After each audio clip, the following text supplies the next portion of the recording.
మతోన్మాద బీజేపీని ఓడించండి. రానున్న పార్లమెంట్ ఎన్నికలు మతోన్మాద బీజేపీ అభ్యర్థిని ఓడించాలని సిపిఎం రాష్ట్ర కార్యదర్శి వర్గ సభ్యులు టి సాగర్, రాష్ట్ర నాయకులు ఆర్ వెంకట్రాములు అన్నారు.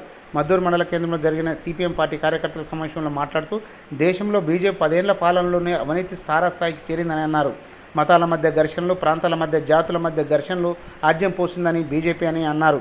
ఈ కార్యక్రమంలోని సిపిఎం జిల్లా కార్యదర్శి వర్గ సభ్యులు గోపాల్, అశోక్, అంబేద్కర్ సంఘం మండల నాయకులు ఎం ప్రవీణ్ కుమార్, బాలప్ప, హనుమంతు, కేశవులు, విజయబాబు తదితరులు పాల్గొన్నారు. మద్దతుగా నిలవాలని, అందులో ప్రధానంగా మహబూబ్ నగర్ పార్లమెంట్కి సంబంధించినటువంటి దాంట్లో కాంగ్రెస్ అభ్యర్థి పోటీలో ఉన్నారు. అదే రకంగా బీజేపీ ఈరోజు ప్రధానమైనటువంటి పోటీలోకి వచ్చింది. ఈ పరిస్థితులలో కేంద్రంలో అధికారంలో గత 10 సంవత్సరాలుగా ఉన్నటువంటి బీజేపీని వెనక్కి కొట్టి కాంగ్రెస్ పార్టీని గెలిపించుకోవాల్సినటువంటి బాధ్యత మన మీద ఉందని చెప్పి సిపిఎం పార్టీ భావిస్తోంది. గత 10 సంవత్సరాల కాలంలో దేశంలో రైతాంగానికి, కార్మికులకు, వ్యవసాయ కూలీలకు వారు ఇచ్చినటువంటి ఏ హామీని నెరవేర్చలేదు. నిరుద్యోగాన్ని నిర్మూలిస్తానన్నటువంటి హామీని కూడా నెరవేర్చలేదు. పైగా దళితులు, గిరిజనులు, బలహీన వర్గాలు, మైనార్టీలు, మహిళల మీద తీవ్రమైనటువంటి దాడులు కొనసాగుతున్నాయి. ఇట్లాంటి పార్టీని అధికారంలోకి రాకుండా ఈ నియోజకవర్గంలో ఓట్లు కూడా వేయకుండా చూడాల్సినటువంటి బాధ్యత ప్రజానీకం మీద ఉంది.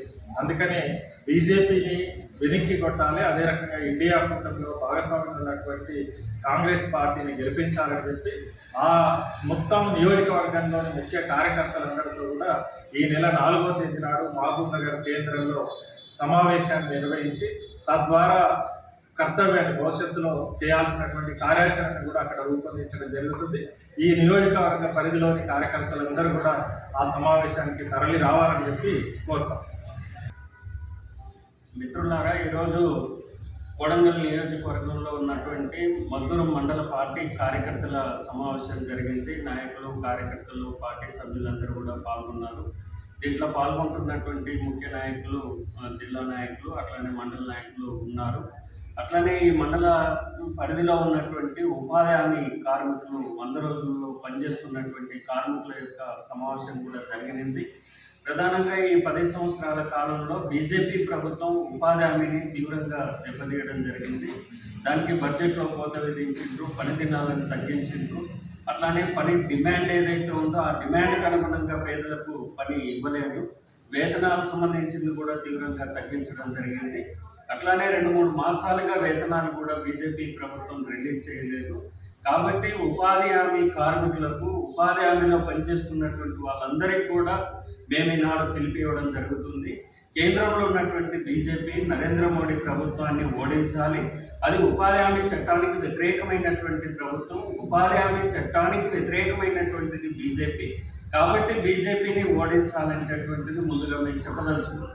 అట్లానే మహబూబ్ నగర్ పార్లమెంట్ నియోజకవర్గంలో పోటీ చేస్తున్నటువంటి ఇండియా కూటమిలో ఉన్నటువంటి కాంగ్రెస్ అభ్యర్థి డాక్టర్ వంశీచంద్ర రెడ్డి గారిని గెలిపించాలనేటటువంటిది ప్రజానికానికి పిలిపిస్తున్నాం. ఇక్కడ పోటీ చేస్తున్నటువంటి బీజేపీ అభ్యర్థి డికే అరుణ గారు, ఆమె ఈనాడు బీజేపీ తరఫున వస్తుంది, ఆమెను ఓడించాలి. రెండవది, ఆమె యొక్క మొత్తం చూసినప్పుడు కూడా అది ఫ్యూడల్ ప్రతినిధిగా ఉన్నటువంటి ఆమె కాబట్టి ఈ 2 విధాలుగా చూసినప్పుడు బీజేపీ నుండి వస్తుంది కాబట్టి ఓడించాలి. రెండవది, ఆమె ఫ్యూడల్ కాబట్టి ఓడించాల్సినటువంటి అవసరం కూడా